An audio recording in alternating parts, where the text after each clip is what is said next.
रात में सोते समय बहुत सावधान हो जाना चाहिए उपासक को। वैसे तो हर समय सावधान, पर सोते समय ऐसे सावधान होना चाहिए जैसे मृत्यु के समय योगी जन अपनी सारी इंद्रियों को समेट लेते हैं और अपने स्वरूप में, अपने प्रीतम के स्वरूप में लगा देते हैं। तुम रोज शयन के समय ऐसा अनुभव करो, मैं नींद में जा रहा हूं या मृत्यु में जा रहा हूं, इसमें कोई फर्क नहीं पड़ता। पता नहीं आंख खुले कि ना खुले। कितने ऐसे हैं कि सोते ही रह गए। आप अब बेहोशी की हालत में जा रहे हैं, नींद में जा रहे हैं, तो एक समय रखो कि आप अपनी शैया पर इतने समय ही जाएंगे। एक नियत समय रखो। हमने देखा है साधकों का एक समय होता है कि 10 बजे हमें लेट जाना है, सोना नहीं, लेट जाना है और लेटे हुए भगवत चिंतन करना। आप जब सो गए तो सो गए, नहीं सो गए तो उसमें हमें टेंशन नहीं लेना। अभी नींद नहीं आई, 10:30 बज गए, 11 बज गए, ये नहीं। आंख मूंदी, मंत्राकार वृत्ति, तो बिना नींद की गोली के सो जाओगे। यह है ऐसा। भजन में मन लगाओ, सो जाओगे। जिनको नींद ना आती हो उनके लिए सही दवा है, आप नींद का चिंतन न करके प्रभु का चिंतन करने लगो। देख लेना आप कब सो गए पता नहीं चले। और अगर सौभाग्य से नींद ना आई तो नींद में जो इंद्रियों को पुष्टता मिलती है वो होता है संसार का विस्मरण। नींद में खास बात क्या होती है कि संसार का चिंतन छूट जाता है, फिर वो मस्त हो जाता है। उसमें जो ऊर्जा शक्ति जागृत होती है। संसार के चिंतन से ऊर्जा शक्ति नष्ट होती, तो 4 घंटे 5 घंटे संसार के चिंतन से रहित पड़ा रहा सुषुप्ति में, तो उसे ऊर्जा शक्ति फिर आ गई। और अगर 4-5 घंटे आप प्रभु के चिंतन में रहे तो संसार का चिंतन छूटा, आनंद सिंधु का चिंतन हुआ, तो ये नहीं होगा कि आज रात्रि सोया नहीं तो बहुत टेंशन है, परेशानी, ऐसा नहीं होगा। भीष्म जी आज्ञा करते हैं रात्रौ च कृष्णम। ये बहुत सावधानी की बात, प्रायः इस सावधानी में नहीं रहा जाता। बचपन से सदगुरुदेव भगवान ने शिक्षा दी थी, गुरु कृपा से ऐसे उपदेश मिले थे। सोते समय कोई वार्ता नहीं, कोई अन्य चिंतन नहीं, चुपचाप अपने मन को हटाकर केवल इष्टमय करो। कब नींद आ जाती है इसकी चिंता मत करो, इष्टाकार वृत्ति करके ही सोना चाहिए। तो आगे जो लिखा पुनरुत्थिताय, जब उठो तब ऐसी वृत्ति, तो कुछ दिन बाद स्वाभाविक हो जाएगी, स्वाभाविक हो। अपने तो इतना तक देखा है कि जैसे आधा पद में होश रहा और निद्रा आ गई, तो जब चेतना आई तो उसी पंक्ति से जहां से होश गायब हुआ था उसी पंक्ति से जागरण प्रारंभ हुआ। ऐसा ही जब ऑपरेशन के समय बेहोश किया गया था तो उनसे कहा था हमें बता देना कुछ मिनट पे, तो उनका आप लगाने वाले इंजेक्शन और कुछ ही सेकंड में इसका शरण, बस। तो जो पद चलाया था, जब होश आया था तो वही पद चल रहा था, मतलब बेहोशी में वो पद अपना अधिकार किए हुए था। ऐसे नींद भी तुम्हारी भजन हो जाएगी, समाधि हो जाएगी, यदि आप सोते समय प्रभु का चिंतन करेंगे। बहुत ही सावधानी की बात है। यदि इस जन्म में परम लाभ लेना चाहते हो तो इस श्लोक को अपना जीवन बनाओ। कृष्ण व्रता, हमारा जीवन का एक ही व्रत है कि हम अपने प्रीतम का भजन नहीं छोड़ेंगे, अखंड भजन।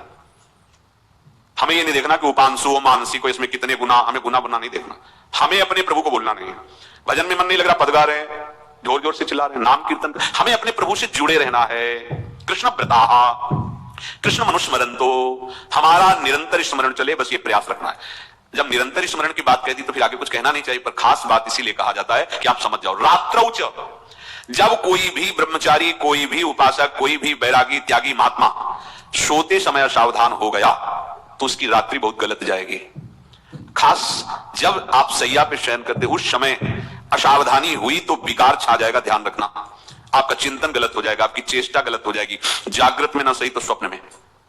आप सावधान उस समय जरूर रहिए और उतना ही विश्राम कीजिए जितना आवश्यक हो। व्यर्थ में करवटें मत बदलिए, ये उपासक का स्वरूप नहीं होता। रोगी है तो बात अलग है, बड़े असाध्य रोगों से, नहीं तो ऐसी दिनचर्या नहीं होनी चाहिए। कई बजे 3:30, अभी आधा घंटा तो है, फिर कमर उड़ लिए, ये साधक का नहीं होता। उचित समय, जो मान लो 4 घंटा विश्राम का, तो अब ये नींद का विषय आओ या ना हो, हम तुम्हारे लिए पुष्प बिछा के नहीं बैठेंगे कि आ जाओ आ जाओ। नहीं आई तो अब ये नहीं, अब इतने समय नहीं आए, 4 बजे उठने के समय कैसे, नहीं, ये फेंका। उसमें विचारने के पहले फेंको और सैया से नीचे उतरो, भूमि को प्रणाम करो, आगे बात नहीं। वो फिर आपको ऐसा होता है 10 मिनट में तो कोई बात नहीं, 10 वो पार कर देगा, घंटा दो। रात्रौ च कृष्णम पुनरुत्थिताय, ये नियम लीजिए। सोते समय आप बिल्कुल मृत्यु दशा की स्थिति लाइए, जैसे मरने वाला नहीं होता, सब जगह से मन हटाकर करो। और सच्ची है, पता नहीं आंख खुले कि ना खुले, ये बड़ा धोखे का जीवन है। ये ऐसे हजारों लोग सोए और सोते ही रह गए। हमको धोखे में नहीं रहना। सुबह जब जाएंगे तो फिर भजन करेंगे, लेकिन हम बिल्कुल तैयारी में। तो जब ये था कि किडनी कभी फेल हो सकती, तो हमें ज्ञान तो था नहीं ऐसा उस समय, तो रात्रि में जब शयन का सो तो कपड़े कौन थे, कोई पैंट शर्ट थोड़ी सा बटा चला, ऐसे रज लगाई, राधा वल्लभ जी को ऐसे बांधा, चरणामृत लिया, पूरी तैयारी में, क्योंकि पास कोई था नहीं। तो ये होता था कब मर जाए, कैसे बताएं कितना सुख, एकदम युगल चरणारविंद में तदाकार होते ऐसे। वो इसीलिए कहते हैं कि प्रतिकूलता और अव्यवस्था और दुख ये भगवत प्राप्ति का प्रधान साधन है। अव्यवस्था, प्रतिकूलता और दुख, ये अभ्यास उसी से। तो जब शाम के शयन करते तो पहले वृंदावन को प्रणाम करके और ऐसे भावना में प्रिया प्रिया कहते हैं कि जैसे भी आपके हैं, अगर शरीर छूट जाता है रात्रि में तो आप धोखा न करना, आप बुला लेना पहले। और कैसे बताओ उस समय कैसे भाव होते थे, कोई पास नहीं, कोई सुविधा नहीं, 1 रुपया नहीं, तो एकदम दैन्यता, एकदम कितना सुख मिलता, वो एकदम केवल भगवद आश्रित। तो रात्रो च कृष्णम पुनरुत्थिताय, ये बहुत पकड़ने वाली बात है। रात्रि के समय कोई और चिंतन न बनने पावे। देखो आप, और उस समय खास करके विषय चिंतन बनता है, ध्यान रखना। दिन भर लड़ते रहोगे इंद्रियों से, और जब आप शयन के समय जाओगे तब वो अवसर ढूंढेंगे और आपको विषयों में फंसाने की चेष्टा करेंगे। कोई क्रिया या पूर्व में कोई क्रिया या कोई दृश्य या कोई बात, अगर कहीं मोबाइल से मित्रता है और बगल में रखा है तो भूल जाओ रात्रो च कृष्णम पुनरुत्थिताय। जब तक नींद नहीं आती तब तक फिर वो ऐसी सामग्री डाल देगा कि वो बर्बाद हो जाओगे। साधक मान लो, हमारी प्रार्थना मान लो, हम मानते हैं कि आज के समय में यंत्र का बहुत बड़ा प्रभाव है। अब यंत्र का प्रभाव देख लीजिए, छाती पे मोबाइल होगा, यही धड़कन के साथ वो घंटी बजे और कुछ नहीं। ऐसा भगवान का खेल रचा है। और इसमें सबसे खतरनाक बात है कि आप जो चाहो देख सकते हो, जहां चाहो, चाहे जैसे विश्व की पूरी बात, पूरा विश्वात्मा है, ये विश्वात्मा स्वरूप है, सर्च करो देख। अब अगर साधक सावधान नहीं है तो समाज में तो ऐसे कट गया। एकांत में जब शयन के समय गया, उस समय मन आपको फंसाने की चेष्टा। प्रार्थना है, अगर आपके पास मोबाइल हो तो एक उसका समय रखो।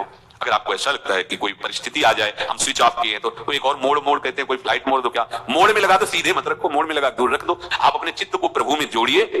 रात्रि के समय मोबाइल का प्रयोग मत कीजिए।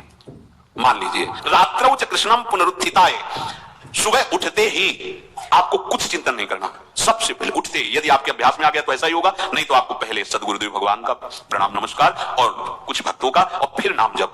भले 5 मिनट ही करो, अपने आराध्य देव का सुमिरन, फिर अपनी दिनचर्या करो।